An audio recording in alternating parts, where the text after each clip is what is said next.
Private life, personal life, public life. How is your private life?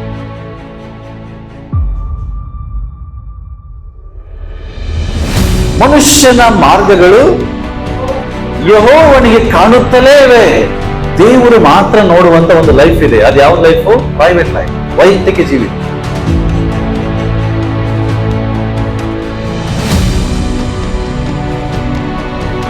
ಹಾಗಾದ್ರೆ ನಿಮ್ಮ ವೈಯಕ್ತಿಕ ಜೀವಿತ ಹೇಗಿದೆ? ಮನುಷ್ಯರಿಗೆ ಕಾಣದೇ ಇರುವುದು ದೇವರಿಗೆ ಕಾಣಿಸ್ತದೆ.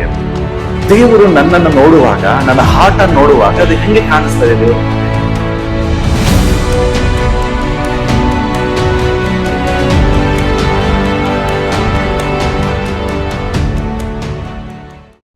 ಇವತ್ತು ಕ್ಯಾರೆಕ್ಟರ್ ಬಗ್ಗೆ ಹೇಳ್ತಾ ಇರುವ ಕ್ರೈಸ್ತಿಯ ಜೀವಿತದ ಬಗ್ಗೆ ನಾನು ಹೇಳಲಿಕ್ಕೆ ಇಷ್ಟಪಡ್ತೀನಿ. Christian life.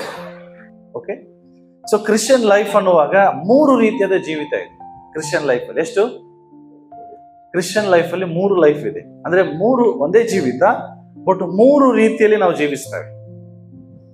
ಅದು ಯಾವುದು ಅಂತ ನಾವು ನಿಮಗೆ ಹೇಳ್ತೇನೆ. ಕ್ರಿಶ್ಚಿಯನ್ ಲೈಫ್, ಓಕೆ, ಇದರಲ್ಲಿ 3 ವಿಷಯ ಇದೆ. ಒಂದು private life, personal life, public life. 3 P ಕನ್ನಡದಲ್ಲಿ ಹೇಳ್ತೇನೆ.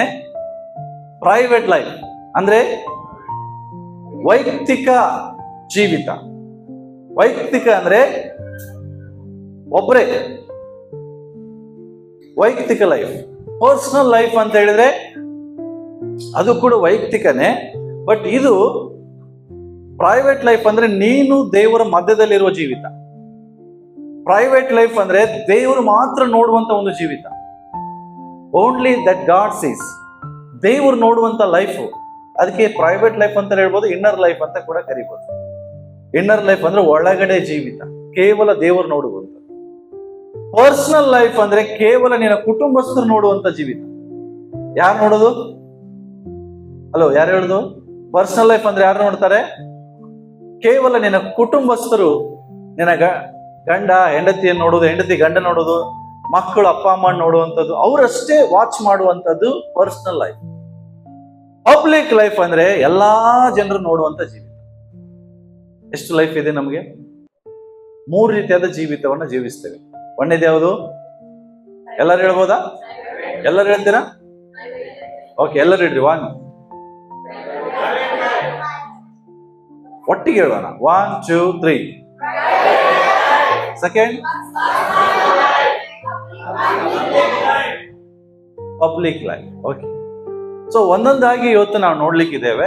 ಬೇಗನೆ ಒಂದೊಂದು 10 ನಿಮಿಷದಲ್ಲಿ ಮುಗಿಸ್ತೇನೆ. ಬಹಳ ಚೆನ್ನಾಗಿರುತ್ತೆ, ಬಟ್ ಬಹಳ ಅವಶ್ಯಕತೆ ಇದೆ ನಮ್ಮೆಲ್ಲರಿಗೂ. ನಾನು ಯಾಕೆ ನೋಡ್ರಿ, ಇವತ್ತು ಇಂಥ ವಾಕ್ಯನೇ ಸಭೆಗೆ ಬೇಕು. ಕೃಪೆ ಕಾಲದಲ್ಲಿದ್ದೇವೆ, ಕೃಪೆ ಆಶೀರ್ವಾದ ಕಾಲದಲ್ಲಿದ್ದೇವೆ ಅಂತ ಹೇಳಿ ಕೇವಲ ಕೃಪೆ ಬಗ್ಗೆ, ಪ್ರಾಸ್ಪೆರಿಟಿ ಬಗ್ಗೆನೇ ನಾವು ಸಂದೇಶ ಹೇಳ್ತಾ ಹೋದ್ರೆ ಕರ್ತನ ಬರೋಣ ಯಾವಾಗಿದೆ ಗೊತ್ತಿಲ್ಲ. ನೀವು ಗೊತ್ತಿಲ್ಲ ಪ್ರಿಯರೇ, ಲೋಕದಲ್ಲಿ ಕೆಲವು ವಿಷಯಗಳನ್ನ ಕೇಳಿದ್ರೆ ಭಯವನ್ನು ಹುಟ್ಟಿಸ್ತದೆ. ಒಂದ್ ಕಡೆ 3ನೇ ಮಹಾಯುದ್ಧಕ್ಕೆ ತಯಾರಿಗಳು ನಡೀತಾ ಇದೆ. ಇನ್ನೊಂದು ಕಡೆ ನಾವು ನೆನೆಸದೇ ಇರುವಂತ ಭಯಾನಕ ರೋಗಗಳು ಬರುವಂತ ಸನ್ನಿವೇಶಗಳಿದಾವೆ. ಮತ್ತೊಂದು ಕಡೆ ನಾವು ನೋಡ್ತೇವೆ, ಎಲ್ಲ ಕಡೆ ಪ್ರಕೃತಿ ವಿಕೋಪಗಳನ್ನ ನಾವು ನೋಡ್ತಾ ಇದ್ದೇವೆ. ನಾವು ನೆನೆಸದೇ ಇರುವಂತ ಕಾರ್ಯಗಳನ್ನ, ಘಟನೆಗಳನ್ನ ನಾವು ನೋಡ್ಲಿಕ್ಕಿದ್ದೇವೆ. ಯಾಕೆ ಅಂದ್ರೆ ಇದೆಲ್ಲ ಕರ್ತನ ಬರೋಣಕ್ಕೆ ಸಮೀಪ, ಎಲ್ಲ ಹತ್ರ ಆಗ್ತಾ ಇದೆ. ಆದಷ್ಟು ಸಭೆ ಸಿದ್ಧವಾಗ್ಬೇಕು. ಯಾಕೆಂದ್ರೆ ದೇವರು ಬರ್ತಾ ಇರೋದು ಸಭೆಗೋಸ್ಕರ. ಯಾರಿಗೋಸ್ಕರ? ಸಭೆಗೋಸ್ಕರ.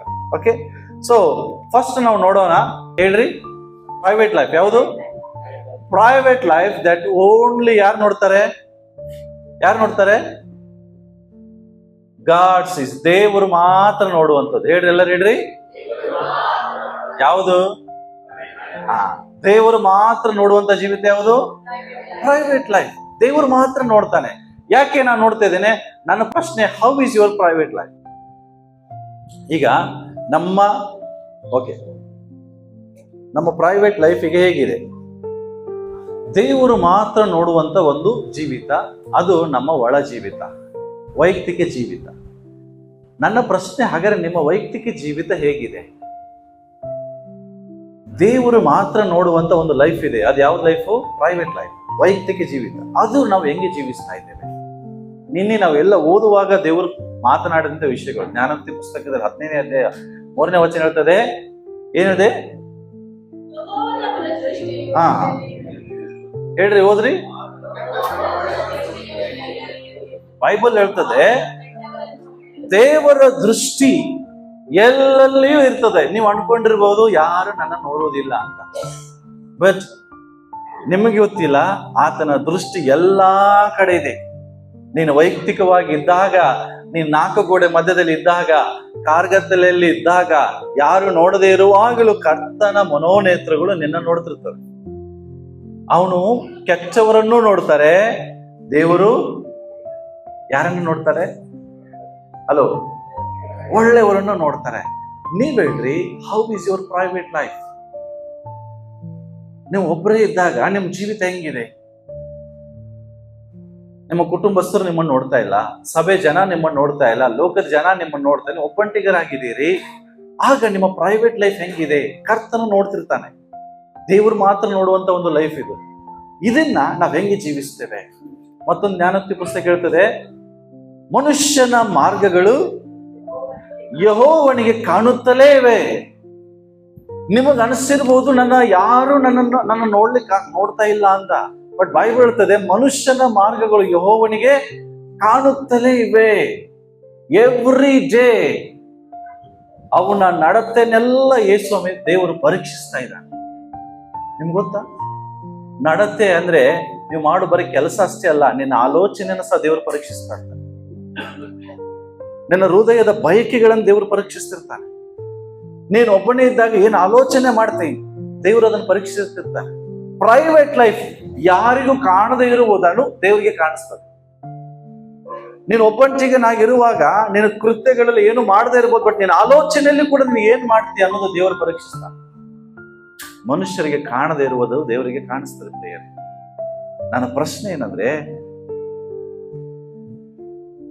ದೇವರು ನನ್ನನ್ನು ನೋಡುವಾಗ, ನನ್ನ ಹಾರ್ಟ್ ಅನ್ನು ನೋಡುವಾಗ ಅದು ಹೆಂಗೆ ಕಾಣಿಸ್ತದೆ ದೇವರ ಮುಂದೆ? ಅದು ಯಥಾರ್ಥವಾಗಿದೆಯಾ? ಮನುಷ್ಯರ ಹಾಗೆ ದೇವರು ಹೊರನೋಟವನ್ನು ನೋಡುವುದಿಲ್ಲಂತೆ, ದೇವರು ಹೃದಯವನ್ನು ನೋಡುವನಾಗಿದ್ದಾನೆ. ನೀವು ಒಳ ಜೀವಿತವನ್ನು ನೋಡುವನಾಗಿದ್ದಾನೆ. ಇವತ್ತು ದೇವರು ನೋಡುವಂತ ನನ್ನ ಪ್ರೈವೇಟ್ ಲೈಫ್ ಹೆಂಗಿದೆ ನಾನು ಟೆಸ್ಟ್ ಮಾಡ್ಕೊಳ್ಬೇಕು. ಇವತ್ತು ಕರ್ತನ ಮೇಜಿಗೆ ನಾನು ಬರ್ಲಿಕ್ಕಿದ್ದೇನೆ, ಬಟ್ ಬರೋಕ್ಕಿಂತ ಮುಂಚೆ ಪ್ರೈವೇಟ್ ಲೈಫ್ ಅನ್ನ ಪರೀಕ್ಷೆ ಮಾಡ್ಕೊಳ್ರಿ. ನಾನು ಒಬ್ಬನೇ ಇದ್ದಾಗ ನನ್ನ ಆಲೋಚನೆಗಳು ಹೇಗಿರ್ತದೆ? ಯಾರು ಇಲ್ದಾಗ ನನ್ನ ಕೈಯಲ್ಲಿ ಮೊಬೈಲ್ ಇರ್ತದೆ, ನನ್ನ ಆಲೋಚನೆಗಳು ಏನ್ ಬರ್ತದೆ? ನಾನು ಏನನ್ನ ನೋಡ್ತೇನೆ, ಏನನ್ನ ಬಗ್ಗೆ ಆಲೋಚಿಸ್ತಿರ್ತೇನೆ? ನೀವು ಅನ್ಕೊಂಡಿರ್ಬೋದು no one is seeing me, but God is seeing you. ದೇವ್ರ ನಿಮ್ಮನ್ನು ನೋಡ್ತಿರ್ತಾನೆ. ನಿಮ್ಗೆ ಅನ್ಸಿರ್ಬೋದು nobody is here, nobody is watching me, but ನೀವು ಮರ್ತು ಹೋಗಿರ್ತೀರಿ, God is watching you. Bible ಅದೇ ಹೇಳ್ತದೆ, ಮನುಷ್ಯನ ಮಾರ್ಗಗಳು ದೇವರಿಗೆ ಏನಾಗ್ತಾ ಇದೆ ಅಂತೆ, ಎಲ್ಲವೂ ದೇವರಿಗೆ ಗೊತ್ತಿದೆ. ಹೋಶೆ ಪುಸ್ತಕ ತೆಗಿರಿ, 7ನೇ ಅಧ್ಯಾಯ 2ನೇ ವಚನ. ಇಸ್ರಾಯೇಲರು ಏನ್ ಅನ್ಕೊಂಡ್ರಂತೆ, ದೇವ್ರು ಏನ್ ಮಾಡ್ತಾರೆ?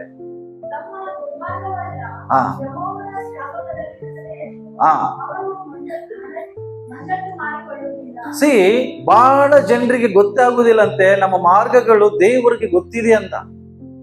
ನಮ್ಮ ಮಾರ್ಗಗಳು ದೇವರು ನೋಡ್ತಿರ್ತಾನೆ ಅನ್ನೋದನ್ನು ಮನದಟ್ಟನೆ ಕೂಡ ಮಾಡ್ತಿರುವುದಿಲ್ಲ ಅಂತವ್ರು. ಎಸ್, ದೇವರು ಹೇಳ್ತದೆ, ವಾಕ್ಯದಲ್ಲಿ ಹೇಳ್ತದೆ, ಅವರ ದುಷ್ಕೃತ್ಯಗಳು, ಅವರು ಮಾಡಿದ ನೀಚವಾದ ಕಾರ್ಯಗಳು, ಅವರು ಮಾಡಿದ ದುಷ್ಟತನದ ಕಾರ್ಯಗಳು ಈಗ ಅವರನ್ನ ಆಳ್ತದೆ. ಈಗ ಅದರ ಪ್ರತಿಫಲವನ್ನು ಅವರು ಕಾಣ್ತಾ ಇದ್ದಾರೆ. ಪ್ರತಿಯೊಂದು ಕಾರ್ಯಕ್ಕೂ ಒಂದು ಫಲ ಇದೆ, ಅದಕ್ಕೆ ಪರಿಣಾಮಗಳು ಅಂತ ಹೇಳ್ತೇವೆ ನಾವು. ಕಾನ್ಸಿಕ್ವೆನ್ಸಸ್, ಪರಿಣಾಮಗಳು. ನಾನು ಯಾಕಿದೆ ಹೇಳ್ತಾ ಇದ್ದೇನೆಂದ್ರೆ, ಇವತ್ತು ನಾವು ಒಬ್ಬರ ಅಂಡರಲ್ಲಿ ಕೆಲಸವನ್ನ ಮಾಡ್ತಿರ್ಬೋದು. ಯಜಮಾನ ನೋಡ್ತಾ ಇಲ್ಲ ಅಂತ ಹೇಳಿ ಯಜಮಾನಿಗೆ ನಾನು ಮೋಸ ಮಾಡಿದ್ರೆ ಯಾರು ನೋಡ್ತಿರ್ತಾರೆ ನನ್ನನ್ನ? That is private life. That is private life. ಅಥವಾ ಅಪ್ಪ ಅಮ್ಮ ಮನೆಯಲ್ಲಿಲ್ಲ ಅಂತ ನಾನು ಒಬ್ಬನೇ ಮನೆಗಿದ್ದಾಗ ನಾನು ಅಶ್ಲೀಲವಾದದನ್ನು ನೋಡ್ತಾ ಇದ್ರೆ, ಅಪ್ಪ ಅಮ್ಮ ನೋಡಿದ್ರೆ ಯಾರು ನಮ್ಮನ್ನು ನೋಡ್ತಿರ್ತಾರೆ? That is private life. ಗಂಡ ಹೆಂಡತಿ ಇಲ್ಲ ಅಂತೇಳಿ ಗಂಡ ಹೆಂಡತಿಗೆ ಮೋಸ ಮಾಡುವಂತದ್ದನ್ನ ಹೆಂಡತಿ ನೋಡದೇ ಇರ್ಬೋದು, ಯಾರು ನೋಡ್ತಿರ್ತಾರೆ? That is private life. ಗಂಡನ್ ಗೊತ್ತಿಲ್ಲ ಅಂತ ಹೆಂಡತಿ ತಪ್ಪು ಮಾಡುವಾಗ ಗಂಡ ನೋಡದೇ ಇರ್ಬೋದು, ಬಟ್ ಯಾರು ನೋಡ್ತಿರ್ತಾರೆ? God is watching. That is private life. Private life, ವೈಯಕ್ತಿಕ ಲೈಫ್, ನಿನ್ನ ಒಳ ಜೀವಿತ ದೇವರು ನೋಡ್ತಿರ್ತಾರೆ ಪ್ರಿಯರೇ. ಅದು ಇಸ್ರೇಲ್ ಗೊತ್ತಾಗ್ಲೇ ಇಲ್ಲ. ಅವ್ರು ಅನ್ಕೊಂಡ್ರು ಯಾರು ನೋಡ್ತಾರೆ, ಬಟ್ ಅವರು ಮಾಡಿದ ಕಾರ್ಯಕ್ಕೆ, ದುಷ್ಕಾರ್ಯಕ್ಕೆ ಅವರ ಮೇಲೆ ಈಗ ಅದು ಭಾರವಾಗಿರ್ತದೆ. ಮನುಷ್ಯನು ತಾನು ಏನನ್ನ ಬಿತ್ತುತ್ತಾನೋ ಅದನ್ನೇ ಅವನು ಕೊಯ್ಬೇಕು. ಸೊ ಇವತ್ತು ನಮ್ಮನ್ನ ಪರೀಕ್ಷೆ ಮಾಡ್ಕೊಳ್ಬೇಕು ಪ್ರಿಯರೇ, ನಾನು ಇವತ್ತು ಹಿಂಗೆ ಜೀವಿಸ್ತಾ ಇದ್ದೇನೆ. ಇನ್ನೊಂದು ವಚನ ಓದೋಣ, ರೋಮಾಪುರ 2:14. ಬೇಗನೆ ಕನ್ನಡದಲ್ಲಿ ಓದ್ರಿ, ಜೋರಾಗಿ ಗೊತ್ತಿರೋಬ್ರು.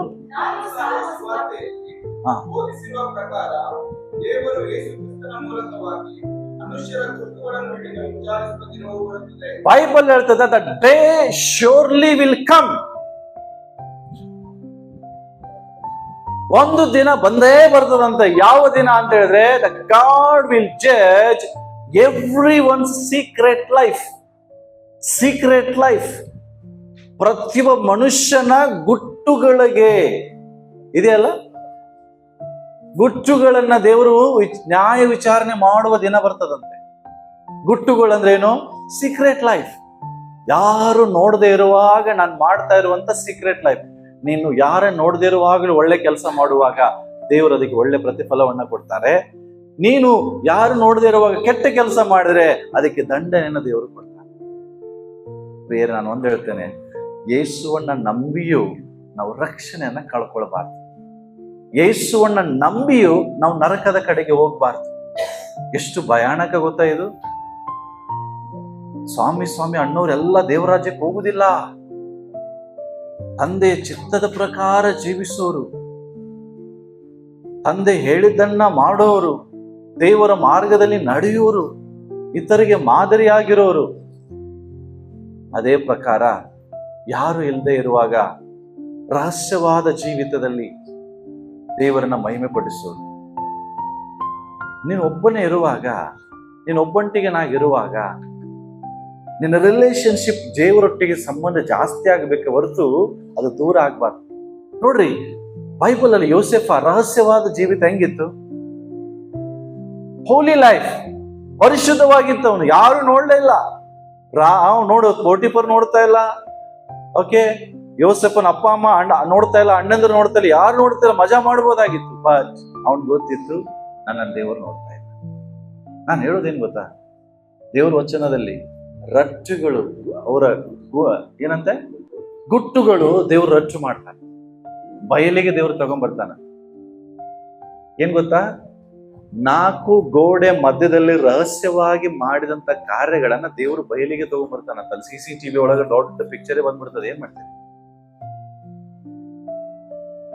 ಅಲ್ಲ?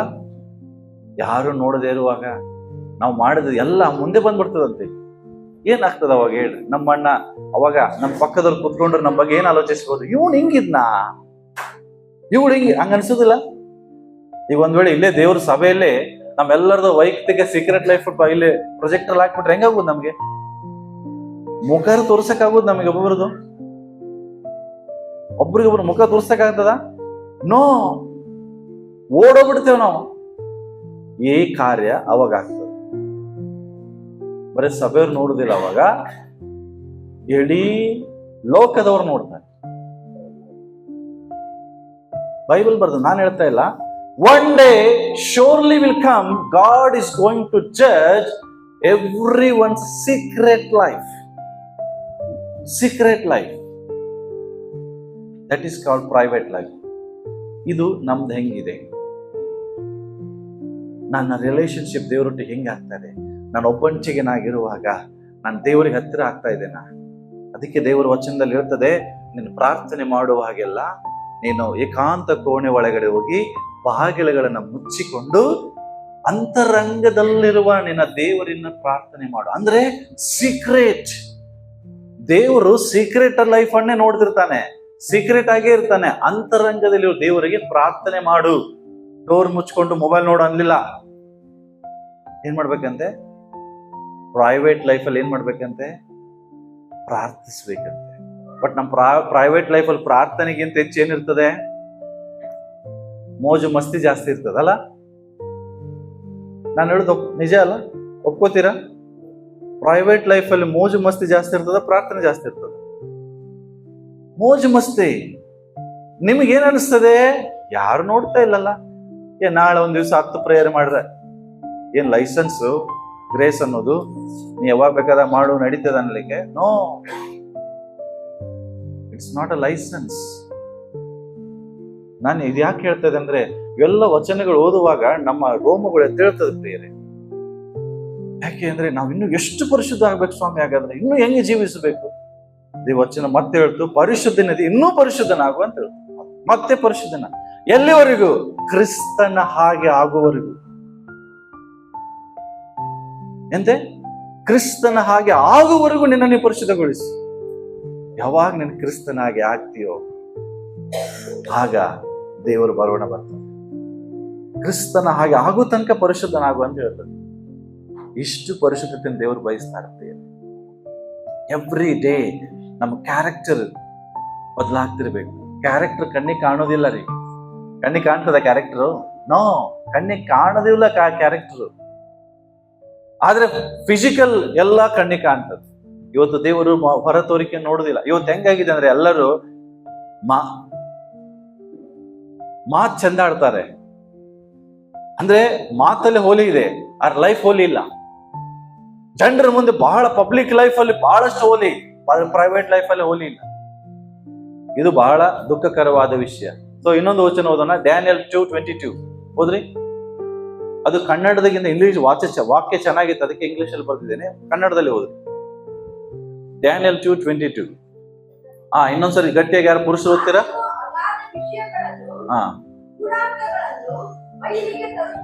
ಇಲ್ಲಿ ಯಾರಾದ್ರು ಓದ್ತೀರಾ? ಕನ್ನಡದಲ್ಲಿ ಪುರುಷರು ಜೋರಾಗಿ ಏನಂತ್ರಿ? ಅಗಾಧ ವಿಷಯಗಳನ್ನ. Hello, he reveals deep.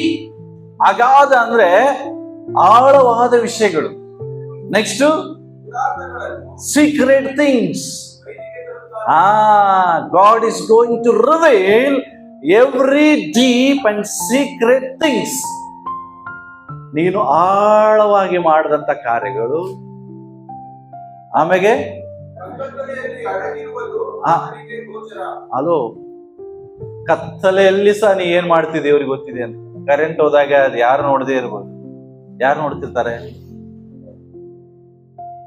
Current ಹೋಗಿದೆ ಯಾರಿಗೂ ಗೊತ್ತಾಗೋದಿಲ್ಲ.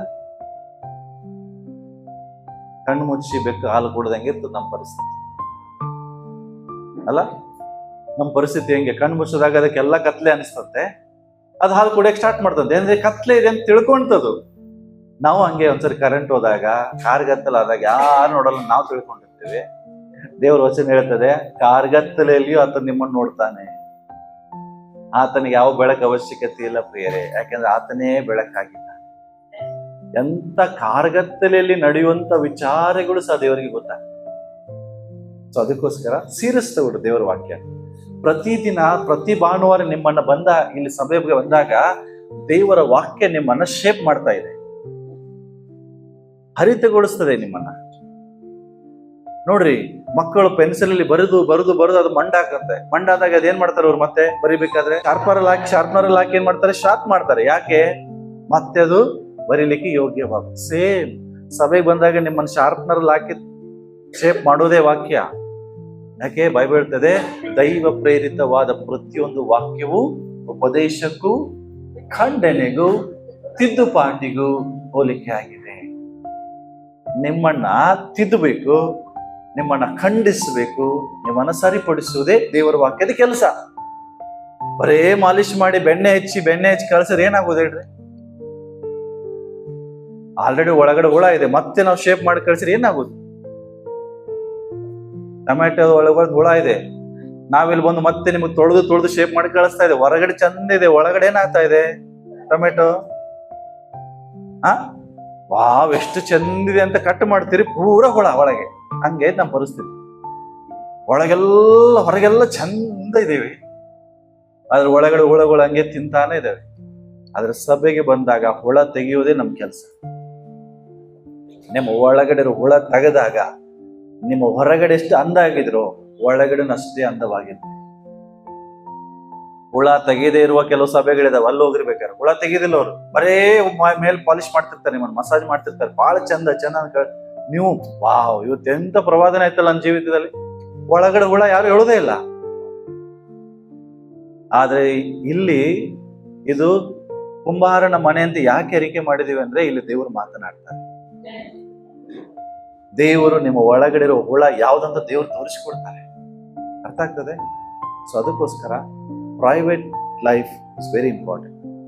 ಅದನ್ನ ದೇವರ ಜೊತೆಗೆ ರಿಲೇಶನ್ಶಿಪ್ ಹೆಚ್ಚಾಗುವುದಕ್ಕಾಗಿ ಬಳಸಿ. ಒಬ್ಬರೇ ಇರುವಾಗ, ವೈಯಕ್ತಿಕವಾಗಿರುವಾಗ ವಾಕ್ಯವನ್ನು ಓದ್ರಿ, ಪ್ರಾರ್ಥನೆನ ಮಾಡ್ರಿ. ನಿಮಗೊಂದು ಸೀಕ್ರೆಟ್ ಹೇಳಿದ್ದೆ ನಾನು, ಏನ್ ಗೊತ್ತಾ? ನಿಮಗೆ ಪಾಪ ಮಾಡುವಂತ ಪ್ರೇರೇಪಣೆ ಬರುವಾಗ ಒಂದು ಕೆಲಸ ಮಾಡಂತ ಹೇಳಿದೆ. ಏನ್ ಹೇಳಿದೆ? ಪುರುಷರು ಹೇಳ್ತಾರೆ, ಏನ್ ಹೇಳಿದೆ? ಜಸ್ಟ್ ಮೊಣಕಾಲೂರಿ 1 ನಿಮಿಷ 2 ನಿಮಿಷ ಪ್ರೇಯರ್ ಮಾಡ್ತೇವ್ರೆ, ನನಗೆ ಈ ತರ ಶೋಧನೆ ಬರ್ತಾ ಇದೆ, ಈ ಶೋಧನೆ ಜಯಿಸ್ಲಿಕ್ಕೆ ನಂಗೆ ಸಹಾಯ ಮಾಡಿ. ನೋಡ್ರಿ, ತಕ್ಕನೆ ಆ ಶೋಧನೆ ಹೊಟ್ಟದ್ದು. ಮಾಡಿದ್ರ ಯಾರಾದ್ರೂ? ಹೇಳ್ರಿ. ಕೇಳ್ತೀರಷ್ಟೇ. ಪ್ರೇರೇಪಣೆ ಬಂದಾಗ ಪ್ರಾರ್ಥನೆ ಮರೆತು ಹೋಗ್ಬಿಡ್ತದಲ್ಲ. ಶೋಧನೆ ಬರುವಾಗ ಪ್ರಾರ್ಥನೆ ಏನಾಗತ್ತೆ? ಮರೆತು ಹೋಗ್ತದೆ. ಲೆಟ್ ಅಸ್ ಎಂಜಾಯ್ ಅಲ್ಲ, ಎಂಜಾಯ್ ಮಾಡುವ ಸಮಯ ಇದು, ಎಂಜಾಯ್ ಮಾಡ ಅನಿಸ್ಬಿಡ್ತದೆ. But be careful about your private life. Okay, next personal life. ಯಾರು ನೋಡ್ತಾರೆ? ಯಾರು ನೋಡ್ತಾರೆ? ಯಾರು ನೋಡ್ತಾರೆ? ಜೋರಾಗಿ ಹೇಳಿ, ಯಾರು ನೋಡ್ತಾರೆ? ಕೆಲವ್ರು ಹೇಳ್ತಿರ್ಬೋದಲ್ಲ, ಇವು ಮನ್ಯಾಗ ಹೆಂಗಿರ್ತ ನನ್ ಗಂಡ, ಚರ್ಚಿಗೆ ಬಂದು ಇಷ್ಟೊಂದು ಚಂದ ಆಗ್ತಾನೆ. ಕೆಲವೊಂದು ಅಂತಿರ್ತಾರಲ್ಲ, ಮನೆ ಇಲ್ಲಿ ಚೈ ಬಂದೆ. ಕೆಲವರು ಗಂಡಂದ್ರೆ ಹೇಳ್ತಿರ್ಬೋದು, ಅರೆ ನನ್ನ ಹೆಂಡತಿ ಮನೆಯಾಗ ಒಂಥರ ಇರ್ತಾಳಲ್ಲ, ಚರ್ಚಿಗೆ ಬಂದು ಇಷ್ಟು ಚೆನ್ನಾಗಿ ಆಗ್ಬಿಡ್ತಾಳಲ್ಲ. ಹೆಂಡತಿ ಗಂಡಗೆ ಹೇಳ್ದೆ ಇದ್ರು, ಗಂಡ ಹೆಂಡತಿಗೆ ಹೇಳಿದ್ರು, ಮಕ್ಕಳು ಹೇಳ್ತಿರ್ಬೋದು, ಅಯ್ಯ ನಮ್ಮ ಅಪ್ಪ ಹಿಂಗಿರುದಿಲ್ಲಲ್ಲ ಮನ್ಯಾಗೆ, ನಮ್ಮವ್ವ ಹಿಂಗಿರುದಿಲ್ಲಲ್ಲ ಮನ್ಯಾಗೆ. ಅಲ್ಲಿ ಚಂಡಿ ಚಾಮುಂಡಿ ಆಗಿರ್ತದೆ, ಇಲ್ಲಿ ಬಂದಾಗ ಇಷ್ಟು ಪರಿಶುದ್ಧಳಾಗಿರ್ತಾಳೆ. ನಮ್ಮಪ್ಪ ಮಾರಪ್ಪ ಆಗಿರ್ತಾನೆ ಮನೆಯಲ್ಲಿ, ಅವ್ರ ಸಭೆಗೆ ಬಂದ ಮಾತ್ರ ಪರಿಶುದ್ಧನಾಗಿರ್ತಾನಲ್ಲ. ಕೆಲವು ಸರಿ ಅನ್ಕೊಂತಾರ ಅವರು, ನಿಮ್ಮ ಪ್ರಶ್ನೆ ಕೇಳದೇ ಇರ್ಬೋದು ಅವರು, ಯಾಕೆಂದ್ರೆ ಭಯ ನಿಮ್ದು ಎಲ್ಲೇ ಹೊಡಿತಾರಂತ. ಆದ್ರೆ ಅನ್ಕೊಂಡಿರ್ತಾರೆ ಒಳಗವರು, ನಮ್ಮ ಅಪ್ಪ ಅಮ್ಮ ಹಿಂಗಿಲ್ಲಲ್ಲ ಮನೆಗೆ, ಆ ಚರ್ಚಿಗೆ ಬಂದ್ಮೇಲೆ ಮಾತ್ರ ಬಹಳ ಚಂದ ಇರ್ತಾರೆ. ಹಲೋ, ಕುಟುಂಬಸ್ಥರು ನಿಮ್ಮ ಲೈಫ್ ಅನ್ನು ನೋಡ್ತಿರ್ತಾರೆ. ನಾನು ಅದಕ್ಕೆ ಹೇಳ್ತಿದ್ದೆ, ಮನುಷ್ಯರು ನಿಮ್ಮನ್ನ ಎಷ್ಟೇ ಹೊಗಳಿ ಮೇಲೆ ಕೂಡಿಸ್ಬೋದು, ಆದ್ರೆ ನಿಜವಾಗಿ ಹೊಗಳಕ್ಕೆ ನಿಮ್ಮ ಗಂಡ ನಿಮ್ಮ ಹೆಂಡತಿ ಮಾಡ್ಬೇಕು. ಜನ ನಿಮಗೆ ರೆವರೆಂಡು, ಬಿಷಪ್, ಏನೋ ಅಭಿಷಕ್ತ ಅಂತ ಅವಾರ್ಡ್ ಕೊಡ್ಬೋದು, ಆದ್ರೆ ನಿಜವಾದ ಅವಾರ್ಡ್ ನಿಮ್ಮ ಮನೆಯವ್ರು ಕೊಡ್ಬೇಕು. ಯಾಕೆ ಹೇಳ್ರಿ? ಎವ್ರಿಡೇ ಅವರೇ ನಿಮ್ಮನ್ನು ನೋಡ್ತಿರ್ತಾರೆ ಅಲ್ಲ, ನೋಡ್ತಿರ್ತಾರಿಲ್ರಿ? ಎಲ್ಲಿ ಬಂದ ಬಹಳ ಹೋಲಿ ತರ ವಾಕ್ಯ ಹೇಳ್ತಾರೆ, ಮನೆಯಾಗ ಹೇಳ್ತೀವಿ, ಈ ಮನುಷ್ಯ ಮಕ್ಕೊಂಡಿರ್ತಾನೆ 10 ಗಂಟೆ ಮಟ್ಟ, ಬೈಬಲೇ ಓದೋದಿಲ್ಲ, ಇಲ್ಲಿ ಬಂದು ನೋಡಿದ್ರೆ ಹೆಂಗೆ ಅಲ್ಲ ಹೇಳ್ತಾರ ಅವ್ರು ಮಾರ್ಕ್ಸ್ ಅವರೇ ಕೊಡ್ತಾರೆ. ನಿಮ್ಮ ಮಾರ್ಕ್ಸ್ ಯಾರು ಕೊಡ್ತಾರೆ? ನಿಮ್ಮ ಕುಟುಂಬಸ್ಥರು ಕೊಡ್ತಾರೆ. ಅದಕ್ಕಾಗಿ ಕುಟುಂಬದಲ್ಲಿ ಯಾವಾಗಲೂ ಇನ್ಫ್ಲುಯೆನ್ಸ್, ಪ್ರಭಾವ ಬೀರಿದ ವ್ಯಕ್ತಿಗಳಾಗಿದೆ. ನಿಮ್ಮ ಮಗ ಹೇಳ್ಬೇಕು, ನನ್ನ ಅಪ್ಪ ಚರ್ಚಲ್ಲಿ ಹೆಂಗಿದಾನೋ ಮನೆಯಲ್ಲಿ ಹಂಗೆ ಇದ್ದಾನೆ. ನಿಮ್ಮ ಹೆಂಡತಿ ಹೇಳ್ಬೇಕು, ನನ್ನ ಗಂಡ ಚರ್ಚಲ್ಲಿ ಹೆಂಗಿದಾನೋ ಮನೆಯಲ್ಲಿ ಹಂಗೆ ಇದ್ದಾನೆ. ನನ್ನ ಗಂಡ ಹೇಳ್ಬೇಕು, ನನ್ನ ಹೆಂಡತಿ ಚರ್ಚಲ್ಲಿ ಹೆಂಗಿದ್ದಾಳೆ ಮನೆಯಲ್ಲೂ ಹಂಗೆ ಇರ್ತಾಳೆ. Your public life and your personal life ಎರಡು ಒಂದೇ ಇರ್ಬೇಕು. ಪಬ್ಲಿಕ್ ಅಲ್ಲಿ ಹೋಲಿ, ಪರ್ಸನಲ್ ಅಲ್ಲಿ ಅನ್ಹೋಲಿ, ಇದಾಗಬಾರ್ದು. ಹೌದಾ? ಪಬ್ಲಿಕ್ ಅಲ್ಲಿ ಅದೇನೋ ಬಹಳಷ್ಟು ಪರಿಶುದ್ಧಳು, ಅಭಿಷಕ್ತಳು, ಆದ್ರೆ ಪರ್ಸನಲ್ ಆಗಿ ಚಾಮುಂಡಿ ಆಗ್ಬಾರ್ದು. ಅರ್ಥ ಆಗ್ತದೆ ನಾನು ಹೇಳಿದೆ ನಿಮ್ಗೆ? ಸೇಮ್ ಬೀಯಿಂಗ್ ಅದಕ್ಕೆ ಇಂಟಿಗ್ರಿಟಿ ಅಂತ ಕರಿತೀವಿ. ಯಥಾರ್ಥತೆ ಅಂದ್ರೆ ಅದೇ. ಗಂಡ ಹೆಂಡತಿ ಬಗ್ಗೆ ಒಂದು ದೊಡ್ಡ ಸಂದೇಶನೇ ಇದೆ. ಅದು ಇನ್ನೂ ಹೇಳಕ್ಕೆ ಸಭೆಯಲ್ಲಿ ಹೇಳ್ಬೇಕಂತ ಇದೆಯೋ ಅದು ಕಪಲ್ಸ್ ಬಹಳ ಬೇಕದು. ಓಕೆ, ಇಲ್ಲಿ ನಾವು ಜಸ್ಟ್ ಒಂದು ವಚನ ಓದಿಕೊಳ್ಳೋಣ. ಎಫೆಸದವರಿಗೆ ಬರೆದ ಪತ್ರಿಕೆ ನಮ್ಗೆಲ್ಲರಿಗೂ ಗೊತ್ತಿರುವಂತ ಗಂಡ ಹೆಂಡತಿ ಬಗ್ಗೆ ಇಲ್ಲಿ ಬರ್ತದೆ. 5ನೇ ಅಧ್ಯಾಯದಿಂದ 6ನೇ ಅಧ್ಯಾಯದವರೆಗೂ ಕುಟುಂಬದ ಬಗ್ಗೆ ಬರ್ತದೆ. 5ನೇ ಅಧ್ಯಾಯ 22ನೇ ವಚನ ಹೆಡ್ಡಿಂಗ್ ಏನ್ ಬರೋದು ಹೋದ್ರಿ? ಹೆಡ್ಡಿಂಗ್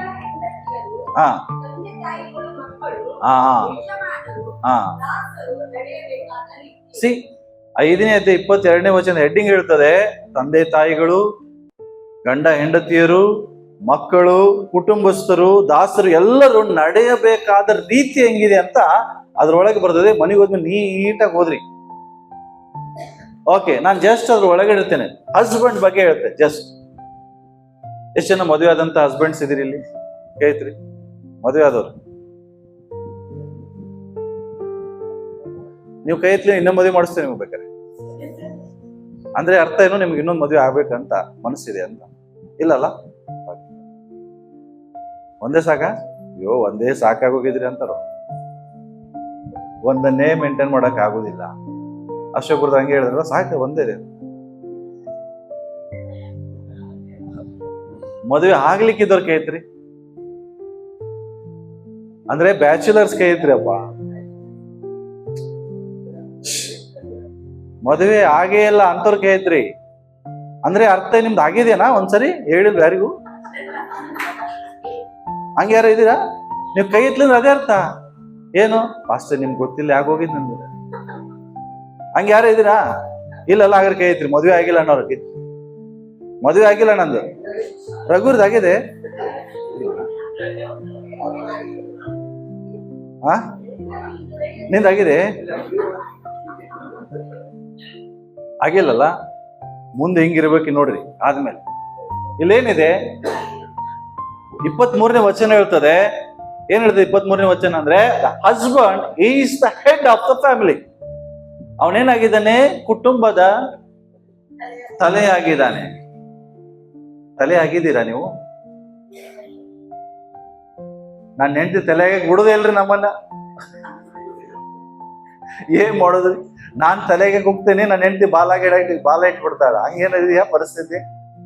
ಹಲೋ, ಇಲ್ಲಲ್ಲ, ನಿಮ್ಮನ್ನ ತಲೆಗೆ ಬಿಟ್ಟಿರಲ್ಲ. ಅವ್ರು ಬಿಡ್ತಾರಿಲ್ಲ, ಬಟ್ ನೀವು ತಲೆಯಾಗಿದ್ದೀರಾ? ಪ್ರಶ್ನೆ. ತಲೆ ಅಂದ್ರೆ ಏನು? ನೀವು ಅನ್ಕೋಬೇಡ್ರಿ ಚೇರ್ ಮೇಲೆ ಚೇರ್ ಕಡೆ ಕಾಫಿ ತಂಬ, ಟೀ ತಂಬ, ಇದಲ್ಲ ತಲೆ. ಅನೇಕರು ತಲೆ ಅಂತ ತಿಳ್ಕೊಂಡಿದ್ದು ಇದೇನೆ. ಯಾವುದು? ಎಷ್ಟು ಜನ ನಂಬ್ತೀರಿ ಗಂಡ ಹೆಂಡತಿ ಸರಿಸಮಾನರಲ್ಲ ಅಂತ? ಎಷ್ಟು ಜನ ನಂಬ್ತೀರಿ ಸರಿಸಮಾನಲ್ಲ, ಅವಳು ಯಾವಾಗಲೂ ಕೆಳಗೆ ಇರ್ಬೇಕು? ಅಷ್ಟು ಜನ ಯಾರು ಇದ್ದೀರಾ? ಇಲ್ಲಲ್ಲ.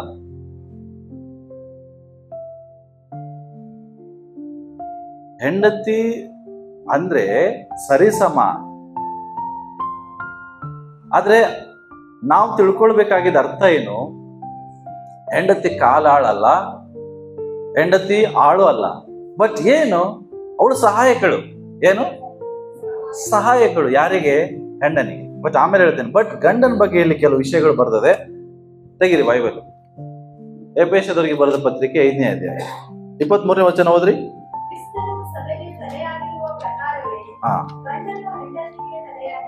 ಓಕೆ, ಬೈಬಲ್ ಹೇಳ್ತದೆ ಸಭೆಗೆ ಯಾರು ತಲೆಯಾಗಿದ್ದಾರೆ? ಕ್ರಿಸ್ತನು. ಹೆಂಗ್ ಹೇಳ್ತೀರಿ ಕ್ರಿಸ್ತನು ತಲೆಯಾಗಿದ್ದಾನಂತ? ಯಾವ ಅರ್ಥದಲ್ಲಿ ಹೇಳ್ತೀರಿ ಕ್ರಿಸ್ತನು ಸಭೆಗೆ ತಲೆಯಾಗಿದ್ದಾನೆ? ಹೆಂಗ್ ಹೇಳ್ತೀರಿ? ಯಾರಾದ್ರೂ ಹೇಳ್ತೀರಾ? ಜಸ್ಟ್ ನಿಮ್ಗೆ ಏನ್ ಅನಿಸ್ತದೆ ಹೇಳ್ರಿ. ಕ್ರಿಸ್ತನು ಸಭೆಗೆ ತಲೆಯಾಗಿದ್ದಾನೆ. ಯಾವ ಉದಾಹರಣೆಯಲ್ಲಿ ಹೇಳ್ತೀರಿ?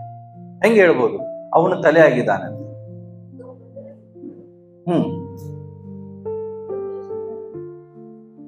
ಹೆಂಗೆ ಅಂದ್ರೆ, ಯಾರಾದ್ರೂ ಒಬ್ರು 26ನೇ ವಚನ ಹೋದ್ರಿ.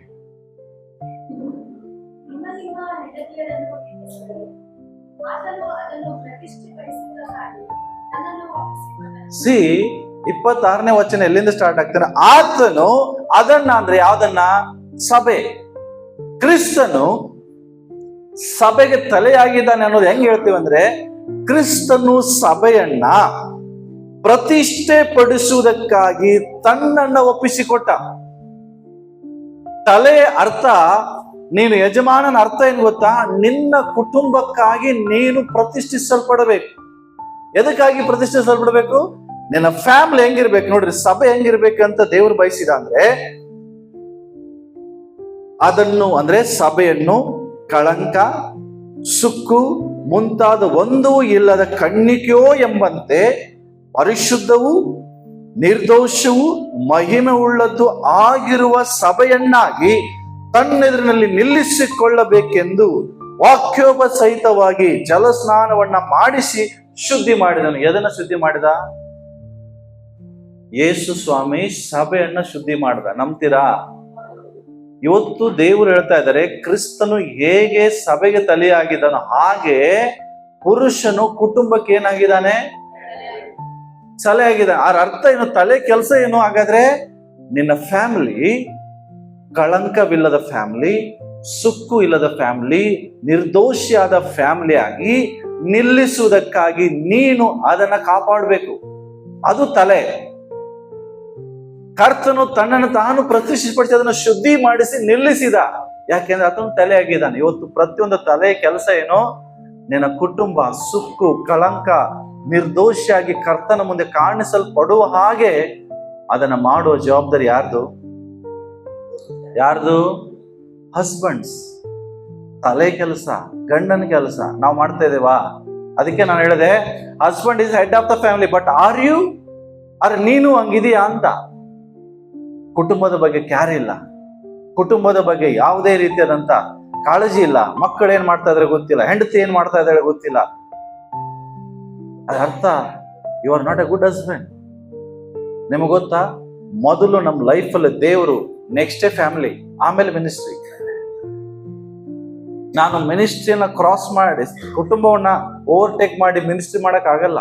ಯಾಕೆಂದ್ರೆ ದೇವರು ಪ್ರಥಮವಾಗಿ ಮಾಡಿದ ಫ್ಯಾಮಿಲಿ. ನಿಮ್ಮ ಎರಡನೇ ಸೇವೆನೇ ಕುಟುಂಬವನ್ನ ನೀವು ಸರಿಯಾಗಿ ನಡೆಸ್ಕೊಂಡು ಹೋಗ್ಬೇಕು.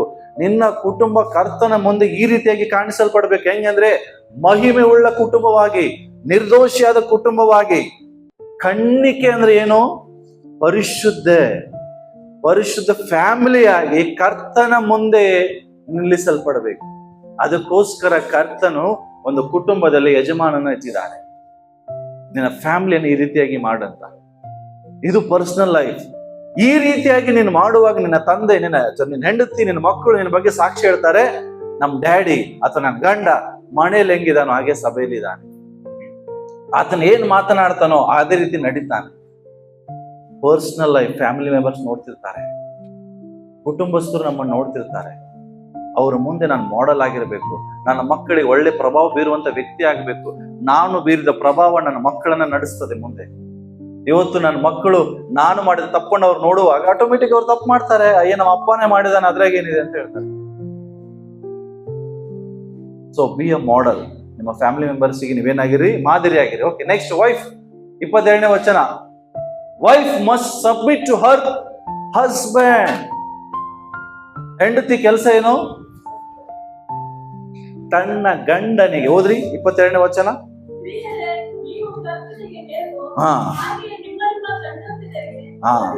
24ನೇ ವಚನ.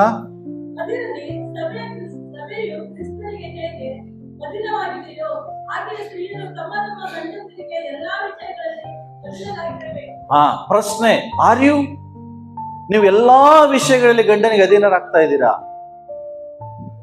ಎಲ್ಲಾ ವಿಷಯ ಅಂದ್ರೆ ಮುಗೀತು, ಫಿನಿಶ್. ಯಾವುದು ಒಂದು ಬಿಡದ ಎಲ್ಲಾ ವಿಷಯದಲ್ಲಿ ನಿಮ್ ಕೆಲಸ ಏನು? Submit your self. ಸಬ್ಮಿಟ್ ಅಂದ್ರೆ ನಿಮಗೆ ಆಳಾಗಿರಂತ ಹೇಳ್ತಾ ಇಲ್ಲ. ಸಬ್ಮಿಟ್ ಅಂದ್ರೆ ಸಬ್ಮಿಷನ್. ಅವರ ಜೊತೆಯಾಗಿ ನಿಲ್ಲುವುದು, ಅವರಿಗೆ ಸಹಾಯಕರಾಗಿದ್ದು, ಅವರು ಹೇಳಿದ ಮಾರ್ಗದರ್ಶನದಲ್ಲಿ ನಡೆಯುವುದೇ ನಿಮ್ಮ ಕೆಲಸ. ಬಟ್ ಎಲ್ಲಾ ವಿಷಯದಿಂದ ಮುಗೀತು, ಪ್ರತಿಯೊಂದು ವಿಷಯದಲ್ಲಿ ಅಧೀನರಾಗಬೇಕು. ತಿಳ್ಕೊಡ್ರಿ, ಒಂದು ವಿಷಯದಲ್ಲಿ ಅಧೀನ ಆಗೋದು, ಇನ್ನೊಂದು ವಿಷಯದಲ್ಲಿ ಇಲ್ಲ. No, that means you are not a good wife. ನೀವು ಒಳ್ಳೆ ಹೆಂಡತಿ ಅಲ್ಲ. ಪ್ರತಿ ಒಂದು ವಿಷಯದಲ್ಲಿಯೂ ಕ್ರಿಸ್ತನಿಗೆ ನೀವು ಹೆಂಗೆ ಇಲ್ಲ ಅಂತ ಹೇಳಕ್ ಆಗುದಿಲ್ವೋ ಹಾಗೆ ನಿಮ್ಮ ಹಸ್ಬೆಂಡ್ಸ್ಗೆ ನೀವು ಇಲ್ಲ ಅಂತ ಹೇಳಕ್ ಆಗುದಿಲ್ಲ. ಒಂದು ವೇಳೆ ಅವ್ರು ನಿಮ್ಮನ್ನ ಪಾಪಕ್ಕೆ ಪ್ರೇರೇಪಿಸಿದ್ರೆ ಹೇಳ್ಬೋದು ಅಲ್ಲ ಅಂತ. ಆದ್ರೆ ದೇವರ ವಾಕ್ಯಕ್ಕೆ, ಸಭೆಗೆ, ಕುಟುಂಬಕ್ಕೆ ಅವರು ಯಾವ ರೀತಿ ನಿಮಗೆ ಮಾರ್ಗದರ್ಶನ ಮಾಡ್ತಾರೋ ಅವರ ಅಧೀನತ್ವದಲ್ಲಿ ನಡೆಯುವುದೇ ನಿಮ್ಮ ಕೆಲಸವಾಗಿದೆ. ನೆಕ್ಸ್ಟ್ ಇನ್ನೊಂದು ಹೇಳ್ತದೆ 35ನೇ ವಚನ. A wife must respect her husband. ಪ್ರತಿ ಹೆಂಡತಿಯು ಹೆಂಗ್ ನಡ್ಕೊಂಡು ಹೋಗ್ಬೇಕು?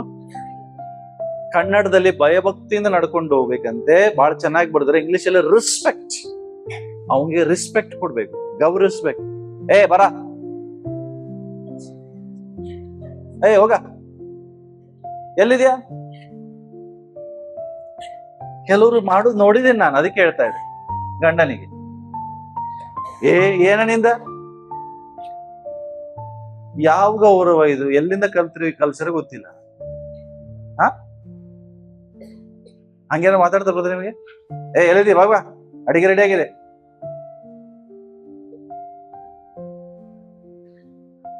ಯೇಸ್ವಾಮಿಗೆ ಹೇಗೆ ಕರಿತೀರಾ? ಹೇಳ್ರಿ, ಯೇಸ್ವಾಮಿಗೆ ಹೇಗೆ ಕರಿತೀರಾ? ಸಭೆ ಕ್ರಿಸ್ತನಿಗೆ ಹೇಗೆ ಅಧೀನರೋ ಹಾಗೆ ಗಂಡ. ನೆಕ್ಸ್ಟ್ ಗೊತ್ತಾ, ಕ್ರಿಸ್ತನ ಬಿಟ್ರೆ ನಿಮ್ ನೆಕ್ಸ್ಟ್ ಪೊಸಿಷನ್ ನಿಮ್ ಗಂಡನೇ ಅಂತ. ಎಷ್ಟು ಗೌರವ ನೀವು ಕೊಡ್ತೀರಿ, ಎಷ್ಟು ಭಯಭಕ್ತಿ, ಎಷ್ಟು ಗೌರವ, ಎಷ್ಟು ರೆಸ್ಪೆಕ್ಟ್, ಮರ್ಯಾದೆ ಕೊಡ್ತೀರಿ ಹಸ್ಬೆಂಡಿಗೆ. ಇಂಡಿಯನ್ ಕಲ್ಚರ್ ನಿಜವಾಗಿ ಹೇಳ್ತೇನೆ, ಬ್ಲೆಸ್ಡ್ ಕಲ್ಚರ್. ನಿಜವಾಗ್ಲು ಇಲ್ಲಿ ಸಂಪ್ರದಾಯ ಜಾಸ್ತಿ ಇದ್ರು ಕೆಲವು ಹಸ್ಬೆಂಡ್ ಮತ್ತು ವೈಫ್ ವಿಷಯದಲ್ಲಿ ಬಿಬ್ಲಿಕಲ್ ಸ್ವಲ್ಪ ವೇ ಇದೆ ನಮ್ಮ ಭಾರತ ದೇಶದಲ್ಲಿ. ನಿಜವಾಗಿ ಹೇಳ್ಬೇಕಾದ್ರೆ ಭಾರತ ದೇಶ ಸಂಪ್ರದಾಯ ಎಲ್ಲಾ ದೇಶ ಸಂಪ್ರದಾಯಕ್ಕಿಂತಲೂ ಶ್ರೇಷ್ಠವಾಗಿದೆ. ಅದು ಗಂಡ ಹೆಂಡತಿ ವಿಷಯದಲ್ಲಿ. ವೆಸ್ಟರ್ನ್ ಅಲ್ಲಿ ಗಂಡ ಹೆಂಡತಿ ಅಂದ್ರೆ ಮುಗಿತವ್ರು, ಏನಲ್ಲ ಅವರು 4 ವರ್ಷ ಇರ್ತಾರೆ, 4 ವರ್ಷ ಮುಗೀತದು ಅವ್ರದ್ದೊಂಥರ ಜೀವಿತ. ಬಟ್ ಇಂಡಿಯನ್ಸ್ ಅದಕ್ಕೆ ಬಹಳ ಪ್ರಾಮುಖ್ಯತೆ ಕೊಡ್ತಾರೆ. ನಾವು ಭಾರತ ದೇಶ ಹುಟ್ಟಿದಕ್ಕೆ ನಾವು ಬಹಳ ಹೆಮ್ಮೆ ಪಡ್ಬೇಕು. ಅದ್ರಲ್ಲಿ ಈ ವಿಷಯದಲ್ಲಿ ಹಸ್ಬೆಂಡ್ ವೈಫ್ ವಿಷಯದಲ್ಲಿ ನಿಜವಾಗ್ಲೂ ಹೆಮ್ಮೆ ಪಡ್ಬೇಕು. ಅಷ್ಟು ಒಳ್ಳೆ ಸಂಪ್ರದಾಯ ನಮ್ಮ ದೇಶದ. ಅದೇ ಬೈಬಲ್ ಹೇಳ್ತದೆ, ಅದನ್ನೇ ಬೈಬಲ್ ಹೇಳ್ತದೆ, ರೆಸ್ಪೆಕ್ಟ್ ಯುವರ್ ಹಸ್ಬೆಂಡ್ಸ್. ಏಕವಚನದಲ್ಲಿ ಕರಿಬೇಡ್ರಿ, ಅವ್ರಿಗೆ ಏಕವಚನದಲ್ಲಿ ಮಾತಾಡ್ಸ್ಬೇಡ್ರಿ. ಇದನ್ನೇ ಮಾತು ಯೇಸ್ವಾಮಿ ಹೇಳ್ತೀರಾ ನೀವು ಏಕವಚನದಲ್ಲಿ? ನೋ.